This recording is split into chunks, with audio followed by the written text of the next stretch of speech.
As the long and protracted primary fight for the Democratic nomination between Clinton and Sanders slogs on, Trump is quickly consolidating his party's support, including rallying longtime GOP donors to his campaign. Joining us this morning is one such new backer. GOP mega donor Foster Friess is the founder of Friess Associates. Foster, it's great to have you on the show. Good morning. Good morning. I'm glad to be with you. You know, as we watch us graduate from the primary to the general, there's all this talk about, does Trump need to pivot? Does Trump need to adjust his tone, adjust his positions? Do you believe that donations will be contingent on that kind of change? Well, I believe the donations are going to come in because people realize the dramatic significance of allowing Hillary Clinton to appoint 3 Supreme Court justices. That overrides probably just every other issue. But Donald Trump on a TV program, when he was with his family, openly said that Melania, his wife, is encouraging him to become more presidential. And he says, I'm committed to do that. I just have to deal with a couple more people. Well, Ted Cruz and John Kasich are out of the picture now, and I believe he's going to articulate his ideas in a much more presidential way, as he did with the American-Israeli Public Affairs Committee, where he did a 19-minute speech off of teleprompters written by his Jewish and is very presidential. You know, we watch him leverage free media probably better than any candidate maybe ever. It's just hard to know.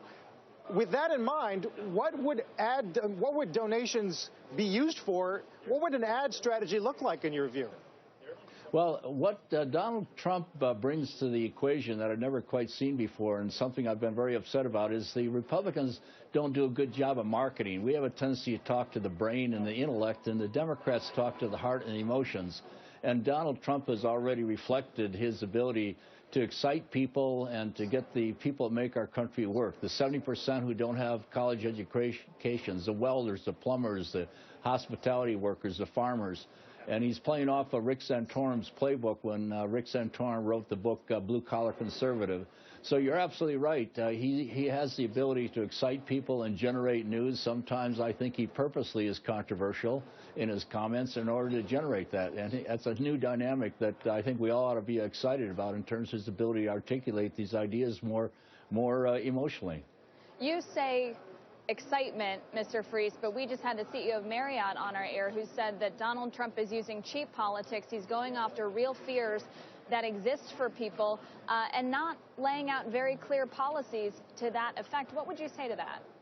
Well, I'd say the fellow hasn't spent much time looking at what his policies are. I mean, Donald Trump has basically said he's going to vet incoming refugees more significantly. That's a pretty significant policy. Let's give President Obama a great big bowl of M&Ms and tell him there's only 10 poisonous M&Ms in it and he can help himself.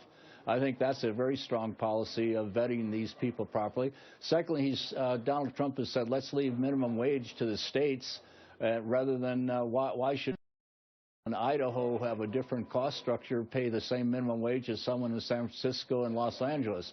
He's also articulated and even given a list of his judges, and again, that's probably the most important issue of the 3 judges. So to say he has any policies, I think they're going to be policy. You go on the website and see some, but I believe some of them can be revised and tweaked, and we're going to be in a lot better shape with Donald Trump as president than Hillary Clinton. Well, on the issue of judges, one of the primary jobs of the president is to nominate the judges to the federal court system, and I'm wondering what you think Donald Trump's slate of nominees to the federal courts would look like, given his comments in recent days about biases inherent in judges with Hispanic last names, or over the weekend he said he didn't think that a Muslim judge would be able to give him a fair opinion. Well, I haven't heard his comment, but the issue of Islam and Muslim, they have a different kind of worldview. And I believe, if I understand Islam correctly, they would prefer to have the Quran be the dominant guiding force for our country versus the Constitution.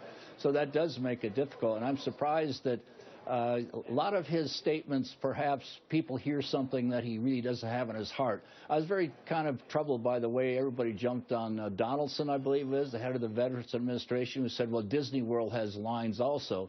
Well, he wasn't saying he didn't care about the veterans, but yet they don't cut him a little space to say. He was just saying, look, the Department of Motor Vehicles has lines. The private sector healthcare. My wife has to wait 3 weeks for an appointment. So I think we have to be able to cut people a little more space in terms of what's in their heart. What are they trying to express? And I think Donald Trump has got a good heart. He's hired 1,100 Hispanics in Florida alone, and he's indicated through his generosity on a personal level. One should listen to the Lynn Patton video. It's very touching how she talked about who the man really is and what his heart is like. Foster, when you say you think sometimes he's intentionally controversial, why? What's the motivation there? Well, it's a little like World Wrestling Federation. How do you get people all geared up to watch the thing when they pretty well know it's a fake? So they come out with this guy's great big belt is about 3 inches across, and he trash mouths all his opponent. So I think it's something that has got him a lot of earned media, and I think that's part of his strategy. He's a very, very savvy guy when it comes to marketing. In fact, I love the fact when you go to these upscale hotels, you see this little card that says, now, if you want to help us partner with preserving the special resources of our planet, consider hanging up your towels. You go into Trump places, hang up your dang towels so you don't cut into my profit margins. Yeah. Foster, it's fascinating to watch. Obviously, it's something everybody's invested in. We hope you'll come back throughout the general. Oh, I'll be delighted to be back. And I think what people have to remember, there's 3 Supreme Court judges at stake, and also people in Idaho and Wyoming who will probably go Republican. They have to spend their time talking to their college mates living in Ohio and Pennsylvania, and they have to extend themselves to make sure that we have the kind of commitment to electing Donald Trump. Now, some would say, well, I'm not a Trump supporter. I just think I'm going to stay home. Well, remember, if you stay home or if you're one of these conscience voters, you can feel, boy, above the rest of the fray because you didn't hold your nose like some people will have to do, in their opinion. You're electing Hillary Clinton. So you can't stay on the sidelines, or you can't be a conscience voter. You're just voting for Hillary Clinton if you don't get on the team. Certainly, everybody should vote. We know that. Foster, thank you very much. Foster Well, Freeze. yeah, but everybody should vote for Trump. Okay, glad you made that clarification. Foster Freeze joining us talking about the election. When we come back.